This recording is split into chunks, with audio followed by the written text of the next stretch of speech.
Thank you, Madam President. After many discussions with members on both sides of the aisle about ensuring a robust amendment process and a final vote on this strong bipartisan package of appropriation bills, I am pleased to say we have reached an agreement to finally get voting on the amendments and passage of this minibus.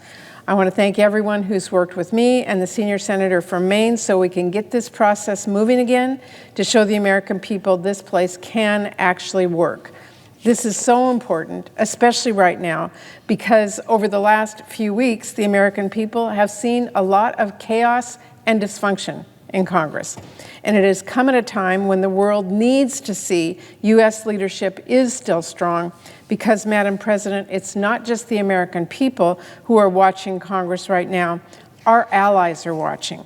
Our adversaries are watching. We need to show them that we are still able to work together and solve problems and respond effectively to the pressing challenges of this moment.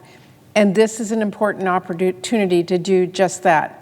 By passing this package, we can continue moving on our appropriations process, and we can show that by working together in a bipartisan way, you can actually get things done in a divided Congress. And that's important because there's a lot we absolutely have to get done. There is this first package of appropriations bills, there's the rest of our appropriation bills, and the pressing need to address all sorts of urgent priorities, including supplemental funding, to support our allies in Ukraine, Israel, and Taiwan, to deliver additional disaster relief, address the worsening child care crisis, and more. And getting all of this done is going to require us to put aside our differences and work together. By passing this minibus, we can show that Congress is still capable of doing that, because this spending package is a prime example of what it looks like when Democrats and Republicans come together and focus on solving problems and helping people.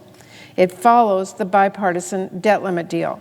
It includes input from members across the country and across the political spectrum. And the bills in this package passed the Appropriations Committee unanimously. In other words, this is a serious bipartisan legislation that can be signed into law. And it provides crucial resources to care for our veterans, to fund military construction, to keep our food supply safe, to support our farmers, keep our travelers safe, invest in infrastructure, and a lot more. We should pass this bill, show we can still focus on solutions, find common ground, and help people like we were all sent here to do. And we can get our appropriations process back on track and continue our return to regular order, which I know so many senators across the aisle and on this side have asked for. To every one of my colleagues who has said we need to move away from massive end-of-year omnibuses, I agree. This is your chance to avoid one.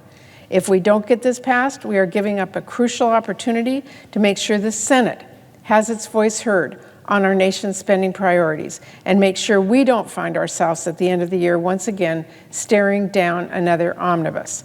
Madam President, just a few weeks ago, we were on the brink of a completely unnecessary government shutdown before cooler heads prevailed. And the lesson from the near shutdown should be clear. Letting the loudest voices on the far right push for damaging cuts, extreme partisan policies is a road to disaster. Bipartisanship is the only way to get the job done in a divided government. Now, we need to remember the lessons as we continue working to pass our full appropriations bills, support our allies in Ukraine, Israel, and the Indo-Pacific region, shore up our disaster relief funds, and address the child care crisis and more.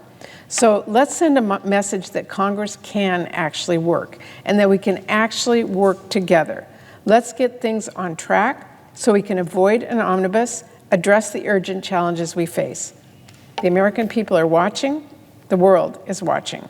And let's be clear, our adversaries are cheering for dysfunction. Let's show them unity. Let's show them the strength of our democracy. Let's get this done, and then let's work together and get absolutely vital aid to our allies. Thank you, Madam President. I yield the floor.